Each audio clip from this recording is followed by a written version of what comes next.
Welcome, everybody, to our journey going through the Tractate of Moed Katan, Mesechtes Moed Katan. Before we begin, I'd like to do a brief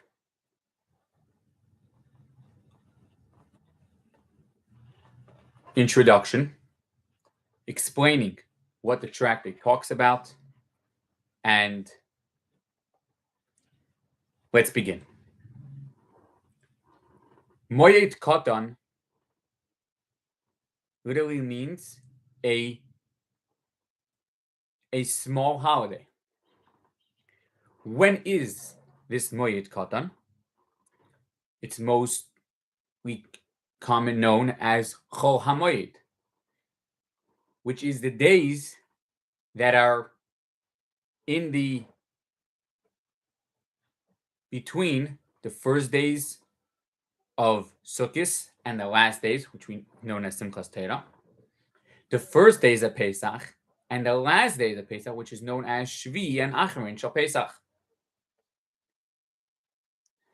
What the Masechta, what the Tractate is going to go and talk about, mainly in this chapter, is about what things are allowed to be done during this time. On one hand, it's Chol, which means a weekday.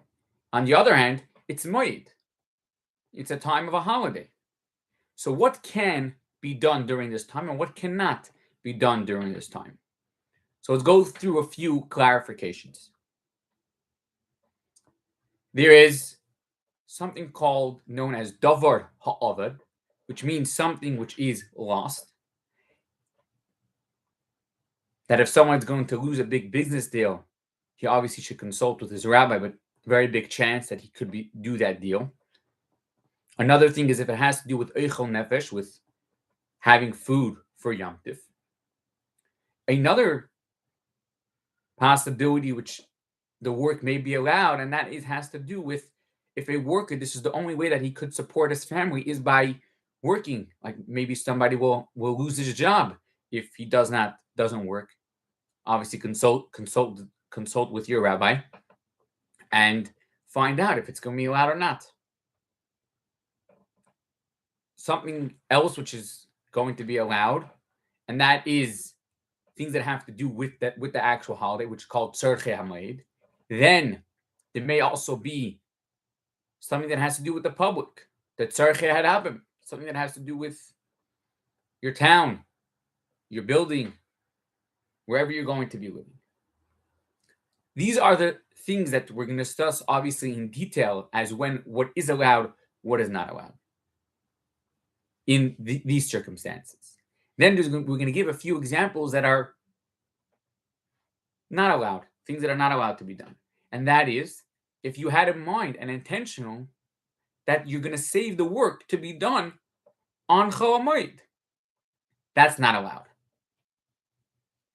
Another thing that if it is involved in that, it may also not be allowed, and that is if there's extra work, exertion, sweating a lot, doing extra work. Another thing is if you're doing that work for pay, and if you're doing that work in public, that everybody can go and see. People may not understand. Do you have permission? Do you not have permission? Is it allowed? Is it not allowed? To make cause for confusion. That's why you stay away from it. Now, let's discuss a little bit what the actual Mishnah, which the Gemara starts off with the Mishnah, then goes to the Gemara. And the Mishnah is like the opening method of what the Gemara is going to be talking about. The Mishnah specifically is going to be discussing things that have to do with loss and things that have to do with extra work, tircha yisera. And many of the laws that have to do with Chol HaMoed, which Moed Katan, also have to do with the Shemitah, with this 7th year that we go and we rest our fields and do not do work during that time. Let's jump right into the Mishnah. We are not going to be really doing things so much inside. You're doing much more outside. And I suggest and I highly recommend to follow along inside. And hopefully by this, you will be able, by getting a broader understanding, when you actually open up the Gemara, you will actually understand more what it's talking about. As well as some people have a big difficulty when it comes to the actual Gemara because it's in Aramaic. And Aramaic is not the language that most people use today, especially not on the day-to-day. So hard, and obviously with the help of the art scroll, we were able to go and actually help us learn this tractate, the Gemara of Moed Katan. So the Mishnah starts off with an example and gives the example of a field. Now, what's very unique about this field is that it's not a regular field in an open place. You drive by the highway for many hours around here in the US, you can see cornfields, cows. That's not what it's talking about. It's talking about a field that's on a mountain, that's on like the top of a mountain in this shape, right here on top. Now, the fields that grow, we need to have rainwater. Now, this field, because it's on the tip of the mountain, it's not enough to sustain it just with the rainwater. We actually need to go and fill it up with our own water. Now, being the fact that if you're not going to go and fill this up, it will cause a loss of the field, a loss of the produce that's there. We said that you are going to be allowed to fill up with water this field, specifically this type of field. Why? Because again, we are allowing it because it's a thing that can be lost. Now, how? With what type of water can you fill it up with? We're going to explain. There, in the term is a mayim, which is a stream of water.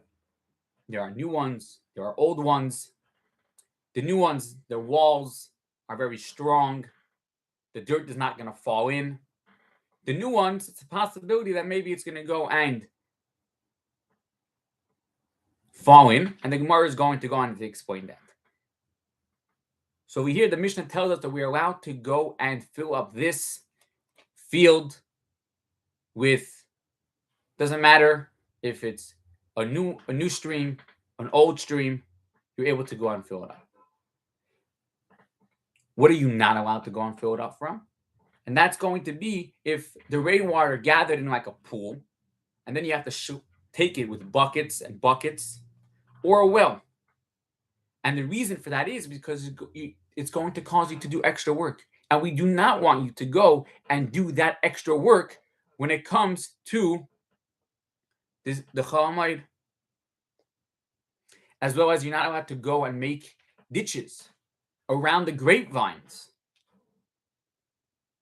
Because I'm making the ditches around the grapevines, also extra work. Now, are you allowed to go and actually make a stream, put away the dirt aside to actually go and make a new spring on this day of Chol Hamoed? The term that the Mishnah uses is called an amma, which is a cubic foot. The reason why it's called an amma is because it was 1 cubic foot wide and deep. Moving right along, what we said, are you allowed to go and make this new spring on Chol Hamoed or not? There is a machlekes, which means that there's an argument. Rabbi Elazar ben Azariah says you're not allowed to. And the Chachamim, not only did they say, are you allowed to, they also said that you can fix broken ones. That is the first part of the Mishnah. Now the Mishnah is going to discuss things that have to do with the public. And lists us a few examples of things that are being allowed to be done because it has to do with the public. Number one, you can fix the areas. that water is collected. You could repair them, you can clear them out, because people need water. They need water to drink, or like we said, if it's a spring, they can use it for their fields as well. You can also prepare the roads, make the roads nice. People are traveling around. Some places they're constantly doing work. As well as you're allowed to go, and unfortunately, if somebody needs to be buried, you're allowed to go and prepare their graves. You don't have to push it off. You're going and allowed to prepare those graves. Then there's something called kilayim. Kilayim, which means that a mixture of different fruits or vegetables that could be mixed together, also with wool and linen. That's called shatnez, mixing two breeds together. And those things are not allowed. But to go around and to check to see if people are doing that, those things are going to go and be allowed. That finishes the Mishnah.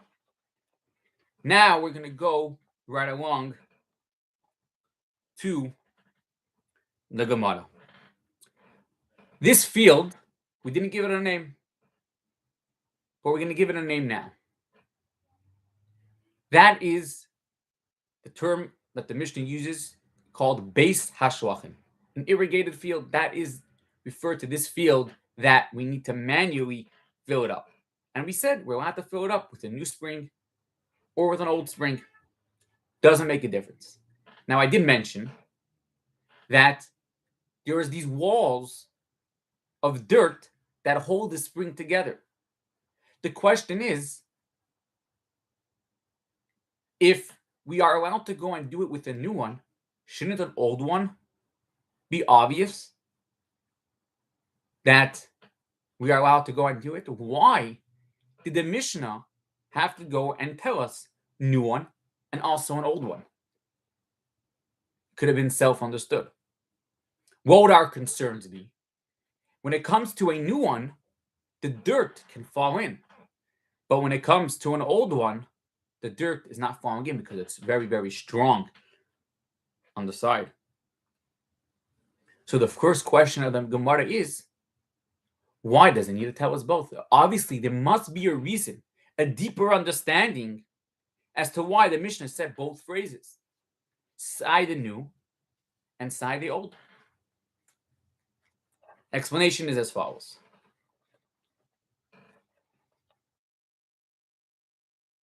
What are we really concerned about? Are we more concerned about the field, this person losing it, or are we more concerned about the dirt being fallen? This is what, by understanding this, we will understand what the answer of the Gemara is. In short, the answer is, what matters to us more is the field. We do not want this person now to lose his parnasa, to lose his livelihood. So we do allow him to go and fill it up. And our concern of the extra work, we are not so much concerned about that. So like this. If it only mentioned about the new spring, then I would right away think, of course, I am only allowed to fill up this type of field. But a field that could be sustained by itself, just with rainwater, which a term of the Gemara is Beis Habal, of course I'm not allowed to go and do it. Because we are concerned about it falling in. But if that concern goes out of the way, and our main concern is about this field, it's understood to us.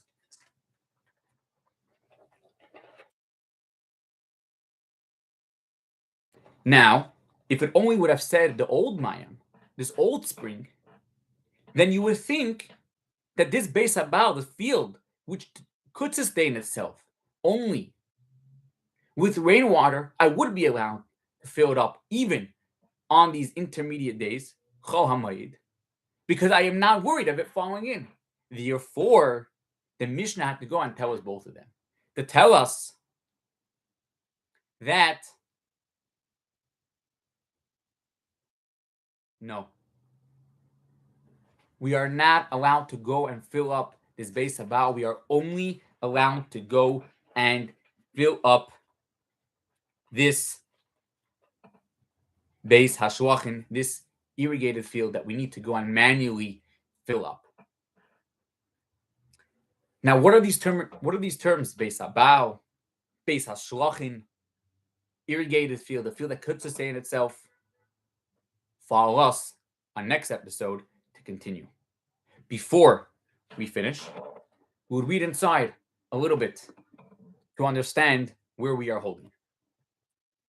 The Gemara, the Talmud, doesn't start with Daf 1, which seemingly it should be, as the Rebbe has a lengthy explanation about that when it comes to the Tractate of Sota, that people have the custom to learn that between the days of Pesach and Shavuos, because it has 49, but 49 starts from the number 2.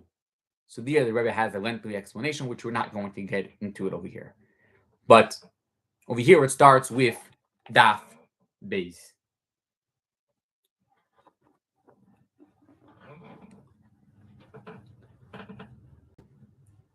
We went to, if you are following inside, to about halfway through the first Amud, to the first page.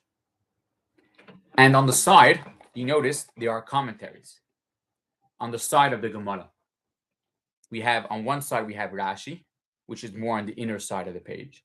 And we have Tosfos on the outer side of the page. We also have Rashi throughout the entire Torah, which some and a Chabad custom to learn. Every week we have a different parsha, different Torah portion. We learn that to get together with the Rashi, one portion a day, 7 days a week, 7 portions. I'm just going to go through very quickly for those that want to follow along. Mashkin based hashwachin b'moed, we can fill up and this field, this irrigated field, on Chol HaMoed Uvashvius, and also in the 7th year, whether it is a stream that was prepared beforehand, an old one or a new one, we're not allowed to fill it up though with the rainwater that's filled up in a pool or from a well. We're going to jump to the Gemara now, which that's what the Gemara, our first piece, is talking about. Hashna, now that the Mishnah went and told us both of them, the Asi and Pui, Mashkin, why does the Mishnah need to go and tell us both phrases? So we say Amri. They said, what did they say? Itzterach, we need it. If it would only go and tell us the stream that is new, our concern would be more about the stream collapsing in than of the actual field. But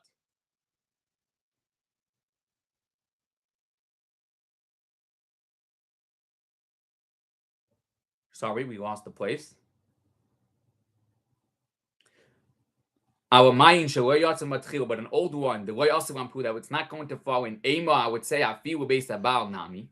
Even this field that could sustain itself only with rainwater, I would be able to feel it. Kamash Malan comes to teachers don't know. Loishna mayin sheyotza matchil loishna mayin sheyotza matchil based shlachin in based about loy. That we're only allowed to go and fill up this irrigated field, but not the field that could sustain itself by itself. And we'll continue in next episode of what are these terms, what is it? This brings us to about halfway through the first Amud, and looking forward to next episode. Don't forget to subscribe, share, and the well-beings of the Torah to around the world. And with this, we will bring Mashiach closer.